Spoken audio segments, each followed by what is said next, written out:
નમસ્કાર, પ્રવેગ ન્યૂઝ સાથે હું છું જય શર્મા. નજર કરીશું હેડલાઇન્સ પર. વડાપ્રધાન નરેન્દ્ર મોદીએ ખોડલધામ હોસ્પિટલનું વર્ચ્યુઅલી ભૂમિપૂજન કર્યું. પીએમએ કહ્યું, મેડિકલ શિક્ષણ ક્ષેત્રે ગુજરાત અગ્રેસર. રાહુલ ગાંધીએ આસામના મુખ્યમંત્રી હેમંતા બિસ્વા શર્મા પર આકરા પ્રહારો કર્યા. કહ્યું, આસામના મુખ્યમંત્રી ભ્રષ્ટ છે.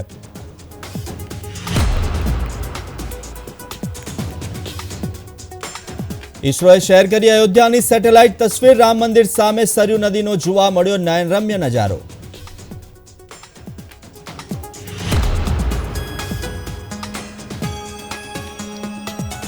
સુરતના કલાકારે 9999 હીરાનો ઉપયોગ કરીને બનાવ્યું રામ મંદિરનું આર્ટવર્ક. કાળા પૂઠા પર બનાવાઈ હીરા જડિત રામ મંદિરની કલાકૃતિ.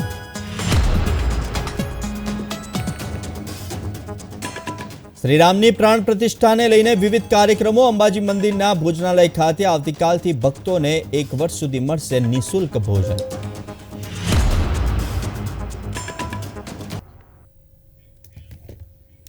તો હવે નજર કરીએ સમાચારો પર વિસ્તારથી. તો ખોડલધામ ટ્રસ્ટ દ્વારા 250 કરોડના ખર્ચે 200 બેડની ખોડલધામ કેન્સર હોસ્પિટલનું નિર્માણ થવા જઈ રહ્યું છે. વડાપ્રધાન નરેન્દ્ર મોદી દ્વારા વર્ચ્યુઅલી જોડાઈને આ હોસ્પિટલનું ભૂમિપૂજન કરવામાં આવ્યું હતું. આ પ્રસંગે ખોડલધામ ટ્રસ્ટના અગ્રણીઓ ઉપસ્થિત રહ્યા હતા. મુખ્યમંત્રી ભૂપેન્દ્ર પટેલ, કેન્દ્રીય મંત્રી મનસુખ માંડવિયા પણ હાજર રહ્યા હતા. વડાપ્રધાન નરેન્દ્ર મોદીએ સંબોધન કરતા જણાવ્યું કે ગુજરાતમાં સ્વાસ્થ્ય ક્ષેત્રે સુધારો થયો છે. ખોડલધામે દરેક ક્ષેત્રમાં સારી કામગીરી કરી છે. कैंसर जैसी गंभीर बीमारी का इलाज किसी भी व्यक्ति और परिवार के लिए बड़ी चुनौती बन जाता है. सरकार का प्रयास है कि कैंसर के उपचार में किसी भी मरीज को मुश्किलें न आए. इसी सोच के साथ पिछले 9 साल में देश में करीब 30 नए कैंसर अस्पताल विकसित किए गए हैं. 10 नए कैंसर अस्पताल पर अभी काम चल रहा है. તો કોંગ્રેસ નેતા રાહુલ ગાંધીએ રવિવારે ફરી એકવાર આસામના મુખ્યમંત્રી હેમંત બિસ્વા શર્મા પર આકરા પ્રહારો કર્યા. રાહુલ ગાંધીએ કહ્યું કે આસામના મુખ્યમંત્રી ભ્રષ્ટ છે, તેથી જ તેઓ ડરી ગયા છે. આસામમાં ભારત જોડો ન્યાય યાત્રાના વાહનો પર ઉત્તર લખીમપુરમાં ભાજપના લોકોએ હુમલો કર્યો હતો. આ સાથે બેનરો પણ ફાડી નાખવામાં આવ્યા હતા તેવો કોંગ્રેસે આરોપ કર્યો હતો. આ મામલે પાર્ટીના વડા મલ્લિકાર્જુન ખડગેએ કહ્યું કે તેઓ આવી ધમકીઓથી ડરશે નહીં. તો બીજી તરફ આસામ ડીજીપીએ કહ્યું કે કોઈ વાહનને નિશાન બનાવવામાં આવ્યું નથી અને યાત્રા શાંતિપૂર્ણ રીતે અરુણાચલ પ્રદેશમાં પ્રવેશી હતી. क्योंकि वो डरे हुए हैं, चीफ मिनिस्टर डरे हुए हैं, भ्रष्ट हैं, घबराए हुए हैं. તો સુરેન્દ્રનગરના લીંબડી રાજકોટ નેશનલ હાઈવે પર 2 ટ્રક વચ્ચે અકસ્માત થયો હતો, જેમાં 2 વ્યક્તિઓના ઘટના સ્થળે જ મોત નીપજ્યા હતા, જ્યારે એક વ્યક્તિને ઈજા પહોંચી છે. બગદાણા ગામના પાટિયા પાસે પંચર પડેલી ટ્રક પાછળ ટ્રક ઘૂસી જતા અકસ્માત સર્જાયો હતો. તો ઈજાગ્રસ્ત વ્યક્તિને સારવાર અર્થે 108 દ્વારા હોસ્પિટલ ખસેડવામાં આવ્યા છે. તો અકસ્માતની જાણ થતાં જ પોલીસે ઘટના સ્થળે પહોંચી વધુ તપાસ હાથ ધરી છે.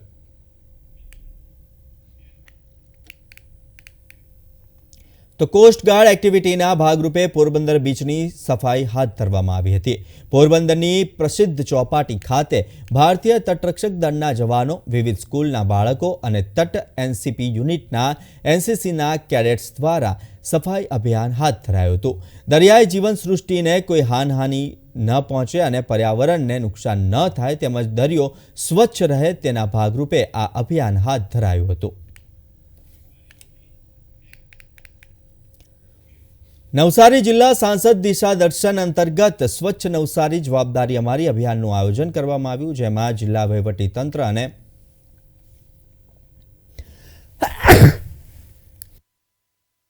સાંસદ દિશા દર્શન કાર્યક્રમ દ્વારા અને માધ્યમ સાથે નવસારી જિલ્લામાં 360 ગામો અને નવસારી, ગણદેવી, બિલીમોરા નગરપાલિકા આ તમામને સ્વચ્છ કરવા માટેનું એક અભિયાન આદરણીય પ્રધાનમંત્રી શ્રી નરેન્દ્રભાઈ મોદી સાહેબના માર્ગદર્શન નીચે એની અપેક્ષા પ્રમાણે શરૂ કર્યું હતું અને લગભગ એ પૂર્ણતાને આરે છે. નવસારી સ્વચ્છ નવસારી જવાબદારી અમારી એવા સ્લોગન સાથે જ્યારે આ કાર્યક્રમ શરૂ થયો એને ખૂબ સારો પ્રતિસાદ મળ્યો. નવસારી શહેર અને નવસારી જિલ્લાના તમામ લોકોએ જે રીતે સફાઈ ઝુંબેશમાં એ જોડાયા, પ્રિન્ટ અને ઇલેક્ટ્રોનિક મીડિયાના આપ સૌ પત્રકાર મિત્રો દ્વારા જે રીતેનો પ્રચાર અને પ્રસાર થયો એના કારણે ખૂબ સારો પ્રતિસાદ મળ્યો અને આજે નવસારીના 360 ગામો અને 3 નગરપાલિકા એ ખૂબ સ્વચ્છતા સાથે આગળ વધી રહી છે. તો અમરેલી જિલ્લાના રમતવીરોમાં રહેલી પ્રતિભાનો સૌને પરિચય થાય તેવા શુભ હેતુ સાથે રાજ્યસભાના સાંસદ અને કેન્દ્રીય પશુપાલન, મત્સ્યોદ્યોગ અને ડેરી મંત્રી પરસોત્તમ રૂપાલાના માર્ગદર્શનમાં સાંસદ ખેલ સ્પર્ધા અને સાંસદ સાંસ્કૃતિક સ્પર્ધાનું આયોજન કરવામાં આવ્યું છે. આ કડીના ભાગરૂપે રવિવારે અમરેલી સ્થિત મેડિકલ કોલેજના ઓડિટોરિયમ હોલ ખાતેથી તાલુકા કક્ષાના સાંસ્કૃતિક સ્પર્ધા તેમજ નૂતન હાઈસ્કૂલના પ્રાંગણ ખાતે ખેલ સ્પર્ધાનો NCUI, ઇફકો અને ગુજકો માસુલના ચેરમેન દિલીપ સંઘાણીના અધ્યક્ષસ્થાને જિલ્લા વિકાસ અધિકારીની પ્રેરક ઉપસ્થિતિમાં થયો હતો.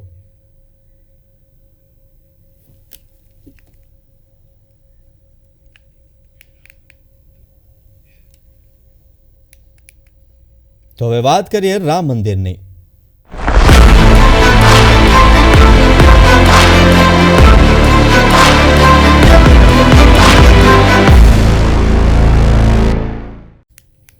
તો અમદાવાદના નારણપુરાથી જાન લઈને પરણવા આવેલા કેયુરે ભગવાન જય શ્રીરામનો જયઘોષ કરીને લગ્ન મંડપમાં પ્રવેશ કર્યો હતો. CTMના કુશાભાઉ ઠાકરે હોલમાં નારણપુરાથી વરઘોડો લઈ આવેલા વરરાજાએ અશ્વ પર સવાર થઈને બે હાથમાં ભગવાન રામચંદ્રની ધજા પતાકાઓ હાથમાં રાખી રામ નામના રંગે રંગાયા હતા. સમસ્ત જાનૈયાઓએ પણ ડીજેના તાલે ભારત કા બચ્ચા બચ્ચા જય જય શ્રી રામ બોલેગાની ધૂન પર નાચીને લગ્નના માંડવે મસ્ત બન્યા હતા.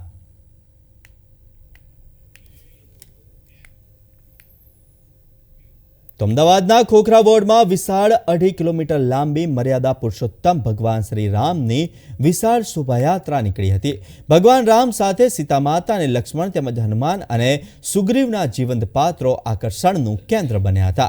અસંખ્ય કુમારિકાઓ સાથે યુવતીઓ અને મહિલાઓ સાથે બેડા અને કળશ લઈને શોભાયાત્રામાં રામધૂન સાથે જોડાઈ હતી. 2.5 કિલોમીટરની શોભાયાત્રામાં ઠેર ઠેર ગુલાબની પુષ્પવર્ષાથી સ્વાગત કરવામાં આવ્યું હતું.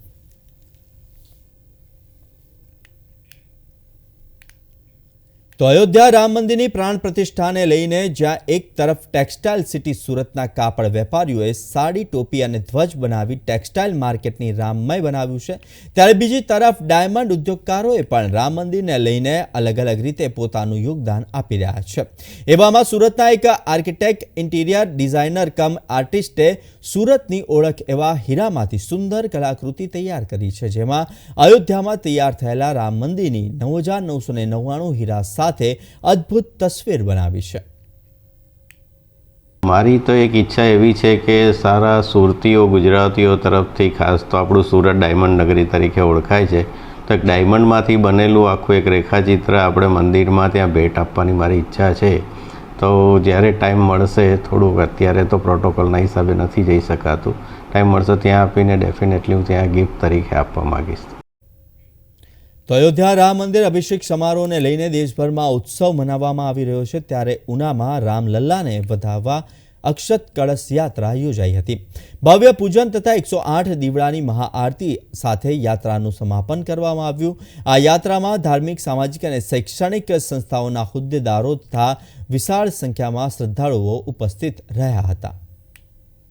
તો અયોધ્યા રામ મંદિર પ્રાણ પ્રતિષ્ઠાના દિવસથી અંબાજીમાં શ્રદ્ધાળુઓને નિઃશુલ્ક ભોજન આપવામાં આવશે. અંબાજી મંદિર સંચાલિત અંબિકા ભોજનાલયમાં નિઃશુલ્ક ભોજન વ્યવસ્થા કરવામાં આવી છે. અત્યારે યાત્રિકો પાસેથી ટોકન રૂપે 20 રૂપિયા લેવામાં આવે છે, જે હવે 1 વર્ષ સુધી શ્રદ્ધાળુઓને આ સેવાનો લાભ મળશે. આ સાથે જ અંબાજી મંદિરમાં વ્યવસ્થા માટે નવા અનેક નિર્ણય લેવામાં આવ્યા છે. 22મી તારીખથી રામ મંદિરની ઉજવણી માટે 1 વર્ષ સુધી મંદિરમાં પધારતા તમામ લોકો માટે મફત ભોજનનું આયોજન પણ મંદિરનું ટ્રસ્ટ કરનાર છે. અંબાજી મંદિરની અંદર અને અંબાજી ગામની અંદર અમે અમુક નવા ઇનિશિયેટિવ્સ શરૂ કરીએ છીએ, જેમાં સર્વપ્રથમ છે કે અંબાજી મોહનથાલ અને ચીક્કી પ્રસાદનું હોમ ડિલિવરીની સર્વિસ અમારા ઓનલાઈન વેબસાઇટ ઉપર અને મંદિરની અંદર પણ એની બુકિંગ સ્વીકારવામાં આવશે. એ સુવિધા શરૂઆતમાં સમગ્ર ગુજરાત રાજ્યની અંદર અવેલેબલ થશે અને ઓર્ડર થાય એનાથી 4 દિવસની અંદર પ્રસાદ બધા ભક્તોના ઘર સુધી પહોંચે અને એના ટ્રેકિંગની સહિતની બધી માહિતી પણ ભક્તોને મળે એ પ્રકારની વ્યવસ્થા અંબાજી મંદિર દ્વારા કરવામાં આવનાર છે, જે ફેબ્રુઆરીના ફર્સ્ટ વીકની અંદર અમે એનું લોન્ચિંગ કરવાના છીએ.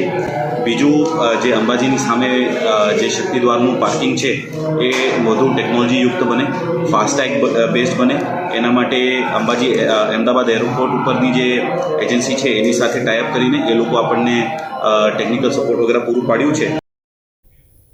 તો અયોધ્યામાં રામલલ્લાના પ્રાણ પ્રતિષ્ઠા સમારોહને લઈને દેશભરમાં ઉત્સવનો માહોલ છે. મોટા શહેરોથી ગામડાઓ અને નગરો સુધી સમારોહની તૈયારીઓ ચાલી રહી છે. ત્યારે જામનગરમાં શ્રી સરસ્વતી શિશુ મંદિરના વિદ્યાર્થીઓએ માનવ સાંકળથી ભગવાન રામ નામની આકૃતિ બનાવી હતી.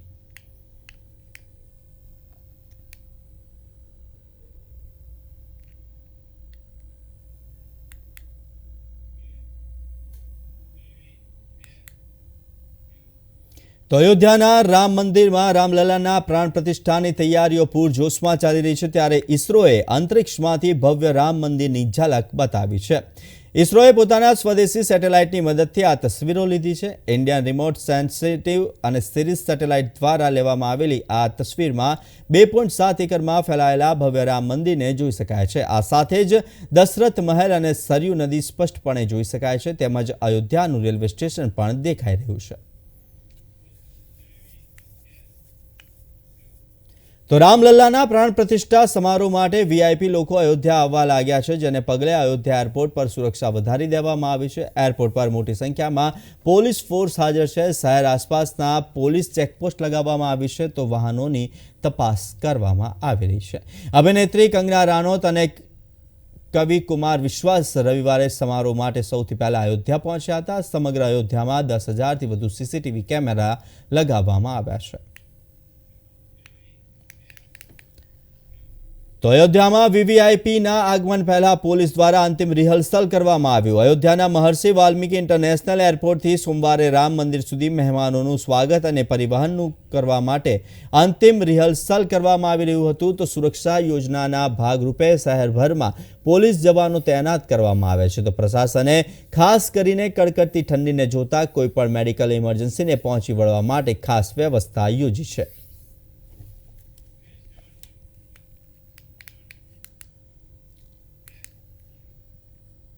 તો રામલલ્લાના અભિષેક સમારોહના એક દિવસ પહેલા રવિવારે અયોધ્યા સંપૂર્ણ રીતે સુશોભિત અને ભક્તોના સ્વાગત માટે તૈયાર છે. કડકડતી ઠંડીથી બચવા માટે વિવિધ સ્થળોએ બોનફાયરની વ્યવસ્થા કરવામાં આવી છે. તો અયોધ્યાના મેયર ગિરીશ મણિ ત્રિપાઠીએ કહ્યું કે 300 હીટર લગાવવામાં આવ્યા છે, જે એલપીજી સિલિન્ડર પર ચાલશે. हम लोगों ने लगभग सभी जगहों पर जो प्रमुख सार्वजनिक स्थल हैं वहाँ पर कैंप फायर की व्यवस्था कर रखी है. इसके अलावा 300 गैस हीटर्स हम लोगों ने लगा रखे हैं जो गैस एलपीजी सिलेंडर से चलते हैं. इसके अलावा हमारे जो रात्रि प्रवास की व्यवस्थाएं हैं वो करीब 5,000 कैपेसिटी की हम लोगों के पास रात्रि प्रवास की व्यवस्थाएं हैं, जहाँ पर एक सुविधाजनक ढंग से इस ठंड को देखते हुए व्यक्ति कैसे रख सकता है उसको रहने की व्यवस्था, वहाँ पे उनके टॉयलेट्स की व्यवस्था, वहाँ पे उनकी सिक्योरिटी के लिए सीसीटीवी की व्यवस्था, अन्य सारी चीज़ों को एकदम बहुत अच्छे से हम लोगों ने करने का प्रयास किया है. और हमें उम्मीद है कि हम लोगों की इन व्यवस्थाओं से आने वाले श्रद्धालुओं को कहीं कोई ठंड को लेकर या कहीं रहने को लेकर कोई असुविधा नहीं हो. तो हम लोग प्रोत्साहित कर रहे हैं लोगों को, लोग अपने प्लास्टिक वेस्ट को हम लोग उसे रिसाइकिल कर सके इस तरह से दे दें, दूसरे प्लास्टिक का यूज न करें, हम लोग उसे डिस्करेज कर रहे हैं और तमाम ऐसी चीज़ों को प्रोत्साहित कर रहे हैं जो प्लास्टिक को हम लोगों के प्रयोग से हमारे प्रचलन से बाहर कर. તો રામલલ્લાના અભિષેક સમારોહના એક દિવસ પહેલા શ્રદ્ધાળુઓનું અયોધ્યામાં ઘોડાપૂર ઉમટી પડ્યું છે અને આ ઐતિહાસિક દિનના સાક્ષી બનવા માટે હજારોની સંખ્યામાં શ્રદ્ધાળુઓ અવધ નગરી પહોંચી રહ્યા છે. છેલ્લા દિવસોમાં ઘણા રામ ભક્તોનો ધસારો જોવા મળી રહ્યો છે. हम आज 31 साल बाद अयोध्या में फिर से पधारे हैं. हम बयान में जबकि सेंट्रल जेल से हम निकले, हम बोले थे, कसम खाए थे, जब तक राम मंदिर नहीं बनेगा तब तक हम अयोध्या नहीं आएंगे, अवधाम नहीं आएंगे। आज 31 साल बाद सरकार और हमारे कोर्ट की फैसला के वाह, देखो सूरज भी निकल गया। देखिए आज प्राण प्रतिष्ठा दिन, आज सभी हम लोग अयोध्या में पहुंचे हैं। सारे हिंदुओं का जीत हुआ है। वर्ल्ड में दिवाली मनाई जाएगी, बहुत खुशी का, इससे बड़ी कोई बात नहीं हो सकती। राम जी की कृपा से दिवाली 2 हो गई कल के बाद, और उसी खुशी के हिसाब से अभी 1 महीने पहले भी आए थे, 7 दिन रुक के गए थे, अभी फिर बाबा ने बुला लिया इसलिए आए। आज हमारा देश सनातन आजाद हुआ है। सनातन की आजादी पर हमने सूरत से लेकर के अयोध्या धाम तक श्री राम अमृत कलश यात्रा के साथ पहुंचे हैं। प्रभु के भक्ति मार्ग में पूरे देश को शुभ संदेश देंगे। यह भक्ति मार्ग पूरे देश में चढ़ा हुआ है। તો રામલલાના પ્રાણ પ્રતિષ્ઠા સમારોહ પહેલા અયોધ્યા શહેર અભેદ છાવણીમાં ફેરવાઈ ગયું છે। વડાપ્રધાન નરેન્દ્ર મોદીની હાજરીમાં યોજાનાર આ સમારોહમાં અનેક વીઆઈપી હાજરી આપશે, જેથી આકાશથી જમીન સુધી સઘન સુરક્ષા વ્યવસ્થા કરવામાં આવી છે। શહેરના દરેક ખૂણે ખૂણે સૈનિકોની સાથે સશસ્ત્ર વાહનો તૈનાત કરવામાં આવ્યા છે, તો એરપોર્ટ અને તેની આસપાસનો વિસ્તાર ડ્રોન દ્વારા દેખરેખ રાખવામાં આવી રહી છે।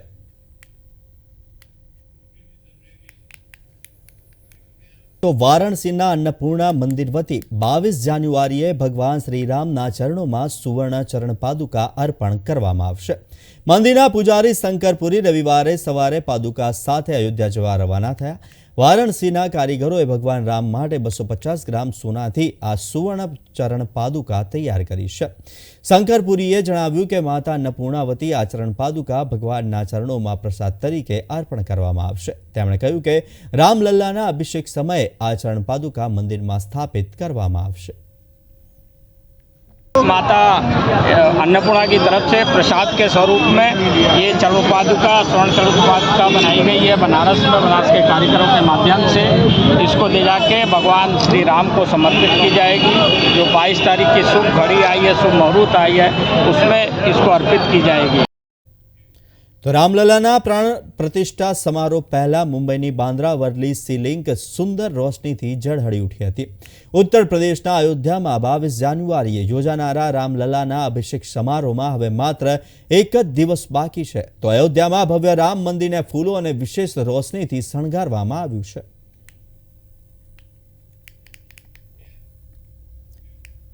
તો અયોધ્યામાં રામલલાના અભિષેક સમારોહ પહેલા તેલંગાણાના સરસિલ્લાના રહેવાસી માઇક્રો આર્ટિસ્ટ ચેન્નોજી પ્રિયંકાએ ચાકુના ટુકડાઓમાંથી રામ મંદિર બનાવ્યું છે। તો ચેન્નોજુ પ્રિયંકાએ કહ્યું કે હું દરેક તહેવાર માટે માઇક્રો આર્ટ બનાવતી હતી। પહેલા હું પેન્સિલ પર ઘણા ડ્રોઈંગ બનાવતી હતી। આ વખતે મેં રામ મંદિરની ઉજવણીના પ્રસંગે ચોકના ટુકડાથી રામ મંદિર બનાવવાનું નક્કી કર્યું છે। તો રામ મંદિરની કળા તૈયાર કરવામાં 1 સપ્તાહનો સમય લાગ્યો હતો। તો પ્રિયંકા બાળપણથી જ માઇક્રો આર્ટ કરી રહી છે અને આ પહેલા તે પેન્સિલ પર ઘણા પ્રકારની માઇક્રો આર્ટ બનાવી ચૂકી છે, જેના માટે તેને ઘણા એવોર્ડ પણ મળ્યા છે। ప్రతి ఫెస్టివల్కి ఏదో ఒకటి ఆర్ట్ చేస్తూ ఉంటాను। అలా పెన్సిల్ మీద, చాక్ పీస్ల మీద చాలా చేశాను। ఈసారి అయోధ్యలో జనవరి 22కి శ్రీరాముని ప్రాణప్రతిష్ఠ ఉంది కాబట్టి దానికి తగ్గట్టు ఏదో ఒకటి చేయాలని ఆలోచించి చాక్ పీస్ మీద రామ్ మందిర్ చెక్కాను అనమాట। అది చెక్కడానికి నాకు వారం రోజుల సమయం పట్టింది। నాకు మా పేరెంట్స్ చాలా సపోర్ట్ చేస్తారు। నాకు ఇలానే ప్రోత్సాహం అందిస్తూ ఉంటే నేను చాలా కళలు చేస్తూ ఉంటాను। તો સમગ્ર દેશ રામમય બન્યો છે, ત્યારે અયોધ્યા નગરી પણ ભગવાન રામને આવકારવા માટે તૈયાર છે। તો રામલલ્લાને આવકારવા માટે લોકોમાં એક અનેરો ઉત્સાહ જોવા મળી રહ્યો છે। તો અયોધ્યામાં 70% લોકોના મોબાઈલ પર રામ ભજનની કોલર ટ્યુન સાંભળવા મળી રહી છે। જો તમે અયોધ્યામાં રહેતા કોઈ પણ વ્યક્તિને ફોન કરો છો તો તમને કોલર ટ્યુન પર ભગવાન રામ સાથે સંબંધિત ભજનો સાંભળવા મળશે। 22 જાન્યુઆરીના રોજ યોજાનાર પ્રાણ પ્રતિષ્ઠા સમારોહ પહેલા ભગવાન રામનું નામ મોબાઈલ કોલર ટ્યુન અને સોશિયલ મીડિયા પર દર્શાવવામાં આવ્યું છે। એટલું જ નહીં, અયોધ્યાની શેરીઓ ભગવાન રામની ઉજવણીમાં મશગુલ જોવા મળી રહી છે। 10 में से लगभग आपको 50%, 10 में से 5 लोग ऐसे मिलेंगे जिसमें ये राम भजन। और इनका पहले ये टोन था? नहीं, ईद का पहले नहीं था, हाल फिलहाल अभी करवाया गया है। મોટી સંખ્યામાં લોકોએ તેમની કોલર ટ્યુન અથવા રિંગટોન પણ બદલીને યુગ રામ રાજકા અને રામ આયેંગે જેવી રામધૂન કરી નાખી છે.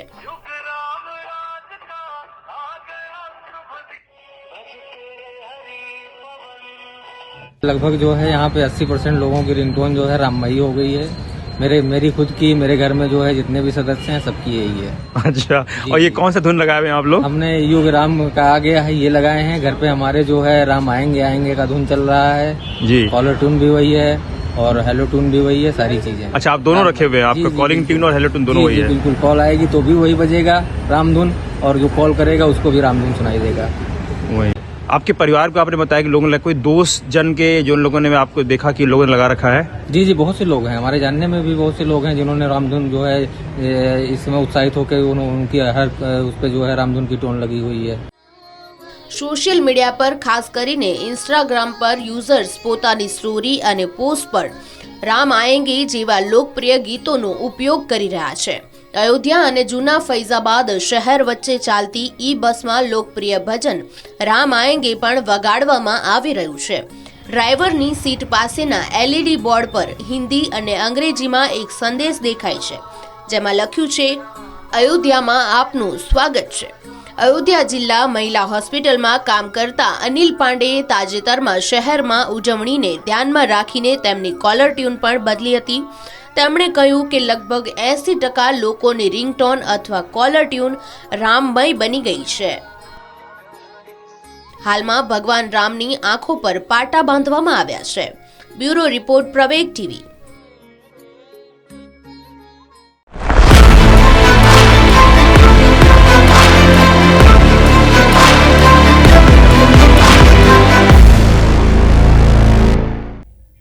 તો હાલ સમાચારમાં બસ આટલું જ. મને આપશો રજા. નમસ્કાર.